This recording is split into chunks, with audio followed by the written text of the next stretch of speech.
Do you have somebody in your life and you are not sure whether they are a dismissive avoidant attachment style or fearful avoidant attachment style, and are starting to realize that knowing which attachment style they are will probably make all of the difference in your relationship?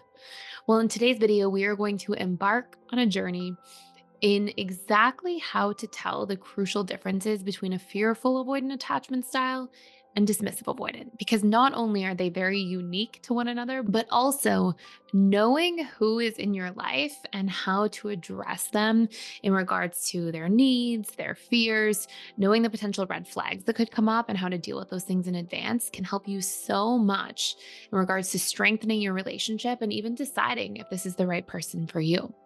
So, without further ado, we're going to dive in here to some of these crucial differences.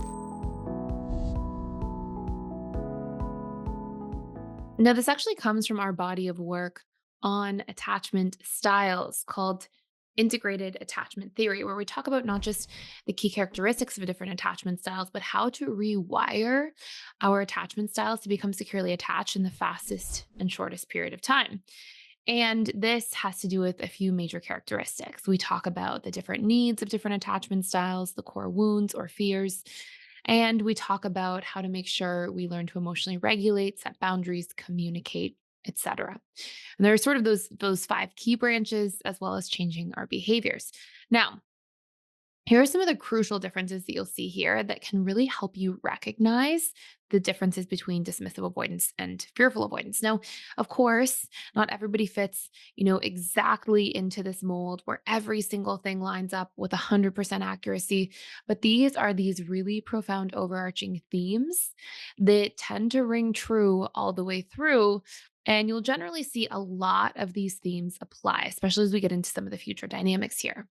So, some of the common characteristics we'll see of a dismissive avoidant are first, that they tend to be quite logical, rational, sometimes distant or slower to warm up, as you know, grounded, practical, and they are also more guarded and often slower moving in relationships. Now, of course, one of the big overarching themes is because they go through childhood emotional neglect, they are also often disconnected from their own emotions, right? They tend to treat their emotions in a similar way that you would see their parents treat their emotions, because so much of what happens when we attach to somebody is we learn to take on their programming.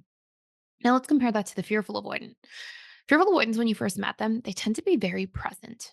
They're also very hyper vigilant. They read between the lines, although you may not notice that.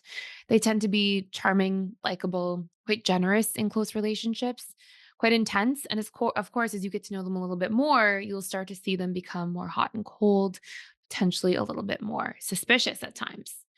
Now, as we continue on here, you'll see that there's different core wounds. These are these big fears or wounds that we adopt from childhood experiences, or of course, because our attachment style can change throughout the course of our life, depending on the relationships we have a lot of repeated exposure to. You could also see that these core wounds are the result of, an adult relationship. Perhaps somebody was anxiously attached and then they got into a relationship with a narcissist and potentially left that relationship as a fearful avoidant, right? And developed the specific core wounds accordingly. So, some of the big core wounds you'll see here for the dismissive avoidant are: I am defective or something's wrong with me. They tend to have a lot of internalized shame, which is a big byproduct of going through childhood emotional neglect.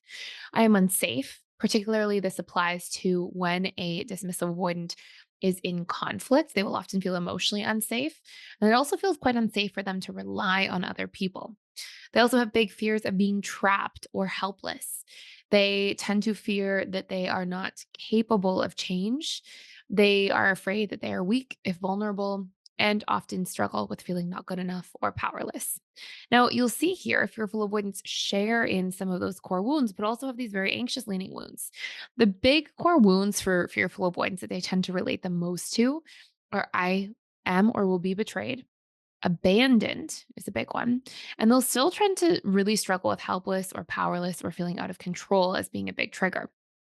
But if you look closely, fearful avoidance spend a lot of time trying to prove their innocence, AKA the I am bad core wound, trying to prove their worth or earn their worth in relationships, AKA the I am unworthy core wound, and having exaggerated 4F responses. What does that mean? Our 4Fs are our fight, flight, freeze, and fawn, sort of like a fawn, right? Um, and these are always key indicators that we first have an I am unsafe core wound. So you'll see a lot of these different dynamics in here in regards to their core wounds. The only ones I didn't mention are not good enough, disrespected can be a big trigger, and unloved. Other than that, you can see how they actually share in some of the same core wounds as the dismissive avoidant.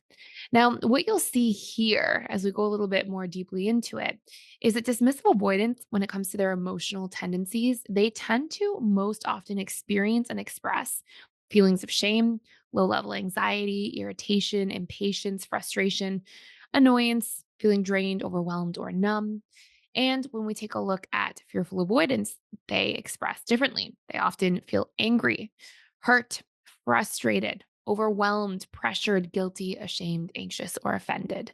So you'll actually start to see in like the emotional expression of each style, there tends to be a good bit of variance. Now, before we dive into some other really important dynamics, particularly the needs and the coping mechanisms, I just want to let you know if you want to do a deeper dive, you can check out our advanced needs course fully for free, just for a limited time. Because, in fact, we're running a 14-day free trial right now, site wide to all of the courses we have at PDS, all of our Become Securely Attached programs, and all of our different live events each and every day. And we just do this for Mental Health Month in May yearly. So check out the link below if you don't want to miss anything.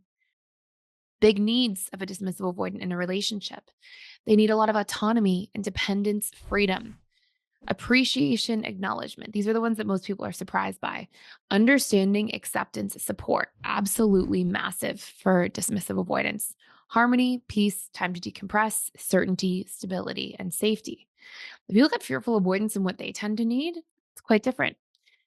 They tend to need a lot of emotional depth, passion, trust, presence, safety, novelty, growth, independence, freedom, intimacy, and to feel wanted or prioritized.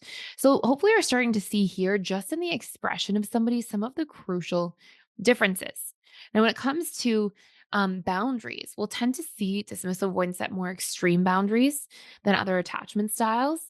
And they tend to really keep people at bay as much as possible. Whereas fearful avoidance, interestingly enough, you'll tend to see that they're without boundaries until they reach a critical threshold where they get triggered. And then they set really extreme boundaries, sort of pushing people away. Whereas you'll sort of see a dismissive avoidant tend to pull away. So you'll see a lot of these crucial differences, and there are more. But one of the big things that's left to dig into here are some of the coping mechanisms or behaviors in a relationship. And what you'll generally see is that fearful avoidance here tend to spend a lot of time testing, withdrawing, to decompress. They can be stonewalling, of course, at times, but they sometimes struggle with emotional volatility, criticism, spitefulness in relationships, and they can share in with a dismissive avoidant some of the creature comforts and those four F's as we talked about earlier. Dismissive avoidance and how they tend to cope is they generally tend to withdraw, stonewall, ignore, dismiss, sometimes be passive aggressive, numb, avoid, and also experience creature comfort. So hopefully here you're starting to see like not just the initial characteristics of somebody, but you're starting to be able to dig in here to some of the overarching themes. Now, what does this mean for your relationships? Well, what this means is that you want to start understanding first and foremost what your attachment style is in comparison to what this person's attachment style is. And I think it's really important as you're starting to unpack another loved one's attachment style to see that, what are some of those downsides or challenges you may deal with. For example, if you're dating a dismissive avoidant, they may withdraw and stonewall a lot. And that's probably not going to be the most comfortable experience if you're anxious, preoccupied. So, what I really believe in doing is finding these things in advance.